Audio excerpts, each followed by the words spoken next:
Welcome to Raj news.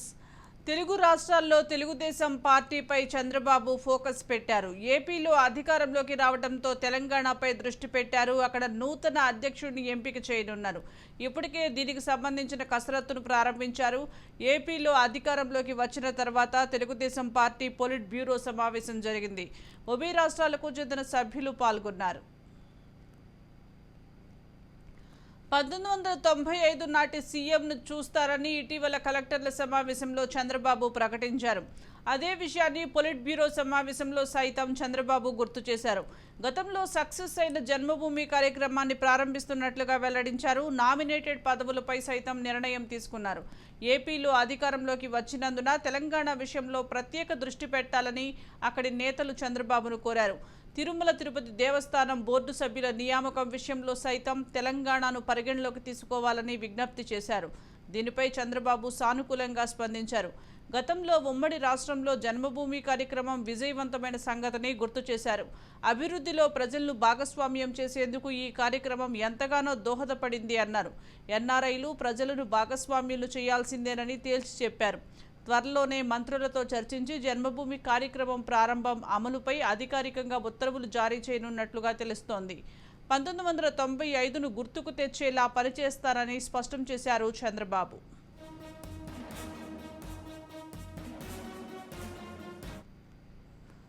దీనికి సంబంధించి మరింత సమాచారం మా ప్రతినిధి రమేష్ లైవ్ ద్వారా అందిస్తారు. రమేష్. ఎస్ సుజాత, ఏదైతే ముఖ్యమంత్రి నారా చంద్రబాబు నాయుడు ముఖ్యమంత్రి పగ్గాలుగా చేపట్టిన దగ్గర నుంచి పక్క రాష్ట్ర అభివృద్ధికి తోడ్పడుతూ కూడా మరి రానున్నటువంటి రోజులు పార్టీని బలోపేతం చేసేందుకు కూడా చాలా కసరత్తు అయితే కొనసాగినటువంటి పరిస్థితి కనబడుతుంది. పొలిట్ బ్యూరో సమావేశంలో కూడా అనేక విషయాలు కీలకంగా చర్చకొచ్చినాయి. ఏదైతే మరి అటు ఆంధ్రప్రదేశ్ సంబంధించినటువంటి పొలిట్ బ్యూరో సమావేశంలో అనేక కీలక అంశాలు లేవనెత్తారు. ఏదైతే మరి పొలిట్ బ్యూరో సభ్యులు కానీ అదేవిధంగా తెలంగాణకు సంబంధించినటువంటి నేతలు కూడా ఈ విషయాలను కూడా లేవనెత్తినటువంటి పరిస్థితి కనపడుతుంది. అయితే ఈ నేపథ్యంలోనే అటు పార్టీని బలోపేతం చేసే విషయంలో చాలా కీలకంగా వ్యవహరిస్తున్నారు అటు చంద్రబాబు గాని నారా లోకేష్ గాని. ఇప్పటికే దాదాపు క్రియాశీలక సభ్యత్వ నమోదు కార్యక్రమాన్ని చేపట్టాలని కూడా శ్రీకారం చుట్టారు. పొలిట్ బ్యూరోలో అనేక అంశాలు చర్చకొచ్చి ఏదైతే మరి తెలంగాణలో ప్రస్తుతం అధ్యక్షుడిగా కూడా లేనటువంటి నేపథ్యంలో ఖచ్చితంగా రానున్నటువంటి రోజుల్లో తెలంగాణలో కూడా టీడీపీని బలోపేతం చేసేందుకు కూడా వ్యూహాత్మకంగా అడుగులు వేస్తున్నటువంటి పరిస్థితి కనిపిస్తుంది. ఎన్నికల ముందు జ్ఞానేశ్వరరావు తెలంగాణ అధ్యక్షుడిగా ఉన్నటువంటి నేపథ్యంలో అక్కడి నుండి కూడా ఆయన రాజీనామా చేసిన తర్వాత ఇంతవరకు కూడా అధ్యక్షుడిగా కూడా నియమించినటువంటి పరిస్థితి. అయితే ఆంధ్రప్రదేశ్ రాజకీయాలపైన ఫోకస్ పెట్టినటువంటి చంద్రబాబు పూర్తిగా కూటమి 164 సీట్లు సాధించి దేశంలోనే మొట్టమొదటి ప్లేస్ లో విజయం సాధించని చెప్పొచ్చు. ఏ రాష్ట్రంలో ఏ దేశంలో లేని విధంగా కూడా ఆంధ్రప్రదేశ్ లో మరి కూటమి ప్రభుత్వం ప్రజలు పట్టం కట్టారు, ఆ విధంగా విజయం సాధించారు. ఈ నేపథ్యంలోనే రాజధాని పట్ల పూర్తి స్థాయిలో దూకుడు పెంచారు. ఏదైతే రాజధాని అంశంలో కానీ అదేవిధంగా అనేక అంశాలకు సంబంధించినటువంటి మొన్న కలెక్టర్ సమావేశంలో కూడా చర్చకొచ్చినటువంటి పరిస్థితి.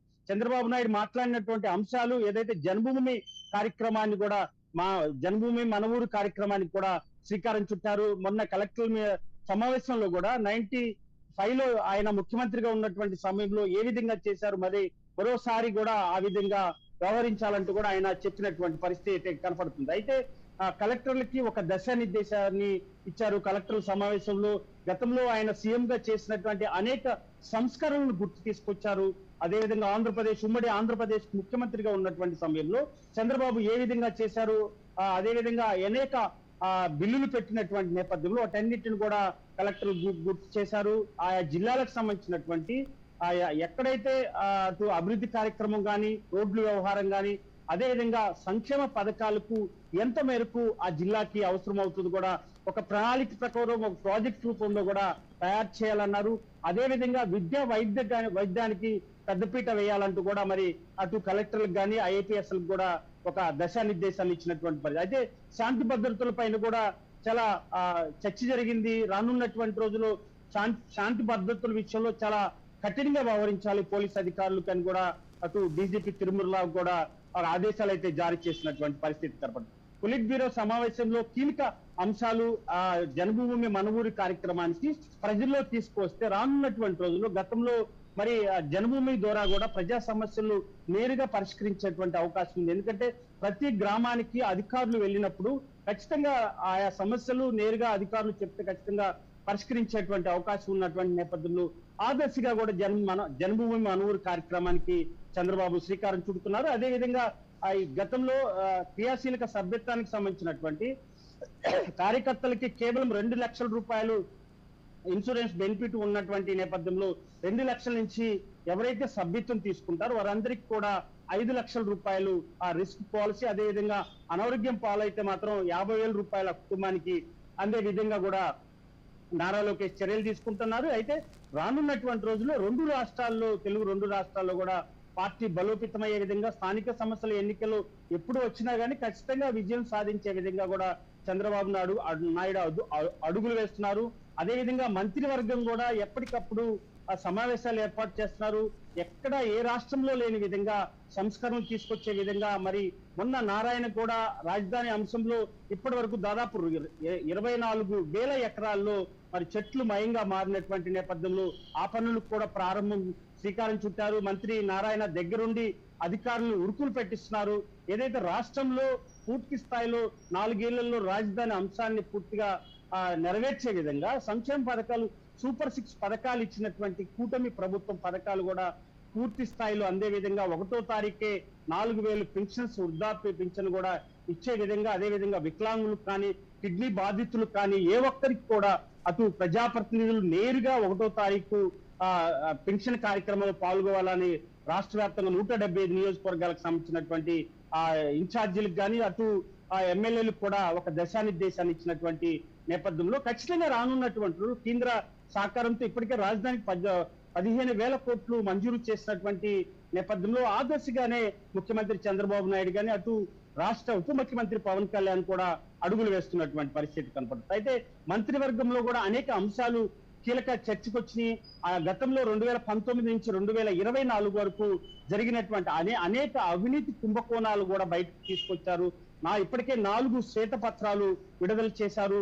అదేవిధంగా 6 రోజులు జరిగినటువంటి అసెంబ్లీ సమావేశాల్లో ఏదైతే రాష్ట్రం అప్పులు ఏ విధంగా ఉంది, అదేవిధంగా గత ప్రభుత్వంలో జగన్ చేసినటువంటి అప్పుల వ్యవహారం కానీ లెక్కలతో సహా కూడా ప్రజలకి వివరించినటువంటి పరిస్థితి కనపడుతుంది. అయితే రానున్నటువంటి రోజుల్లో ఖచ్చితంగా ఆంధ్రప్రదేశ్ కి వనరులు తీసుకొచ్చే విధంగా, అదేవిధంగా పెట్టుబడులు, అదేవిధంగా ఐటీ కంపెనీలు కూడా తీసుకొచ్చే విధంగా కూడా ముందుకు వెళ్ళే అవకాశం ఉంది. విద్యా వ్యవస్థలో పెను మార్పులు తీసుకురాబోతున్నారు మంత్రి నారా లోకేష్. ఇప్పటికే అమ్మఒడి పథకం గతంలో ఉన్నటువంటి నేపథ్యంలో ఇప్పుడు తల్లికి వందనం అనే పేరుతో కూడా ఎంతమంది పిల్లలు ఉన్నప్పటికీ కూడా వారందరికీ కూడా 15,000 చొప్పున కూడా నేరుగా కాలేజీ అకౌంట్ లో వేసే విధంగా కూడా రాష్ట్ర ప్రభుత్వం చర్యలు తీసుకుంటుంది. అదేవిధంగా ప్రజా దర్బారు ద్వారా ప్రజలకి నేరుగా వారి సమస్యలు తెలుసుకునే విధంగా అటు పవన్ కళ్యాణ్ జనవాణి కార్యక్రమాన్ని చేపట్టి కూడా ఏ రాష్ట్రంలో లేని విధంగా కూడా అధికారం చేపట్టిన దగ్గర నుంచి కూడా నిత్యం ప్రజా సమస్యల పైన అలుపెరగని సమస్యలు అయితే పోరాడుతున్నారు. అదే విధంగా అటు నారా లోకేష్ పవన్ కళ్యాణ్ చేస్తున్నటువంటి అటు జనవానికి కానీ ప్రజా దర్బారుకి కూడా విశేష స్పందన వస్తుంది ప్రజల నుండి. ఎందుకంటే నారా లోకేష్ కానీ పవన్ కళ్యాణ్ కలవాలంటే చాలా కష్టమైన పరిస్థితి కాబట్టి నేరుగా వారి సమస్యను వారు వారికి ఫిర్యాదుల పూర్వకంగా వినతుల పూర్వకంగా కూడా వారికి ఇచ్చినటువంటి నేపథ్యంలో ఖచ్చితంగా వారి సమస్య నెరవేరుతుందని ఒక నమ్మకాన్ని అయితే కలిగించేటువంటి అవకాశం. ఇప్పటికే ఇలాంటి కార్యక్రమాలు చేపడుతూ కూడా రానున్నటువంటి రోజుల్లో జన్మభూమి మన ఊరు కార్యక్రమం ద్వారా మరింత ప్రజలకి సమస్యలు పరిష్కారం అయ్యే మార్గంగా కూడా ముందుకు వెళ్తున్నటువంటి పరిస్థితి. ఇప్పటికే ప్రతి సోమవారం అటు కలెక్టర్లకి గ్రీవెన్సెల్ ఏర్పాటు చేసినటువంటి నేపథ్యంలో అటు అధికారులు నేరుగా గ్రామాలకు వెళ్తే మరింత ప్రజలకు ఉపయోగపడే విధంగా కూడా చంద్రబాబు నాయుడు అడుగులు వేస్తున్నారు. అయితే ఆ పార్టీ పొలిట్ బ్యూరో సమావేశంలో అటు డెవలప్మెంట్ విషయంలో కానీ పార్టీ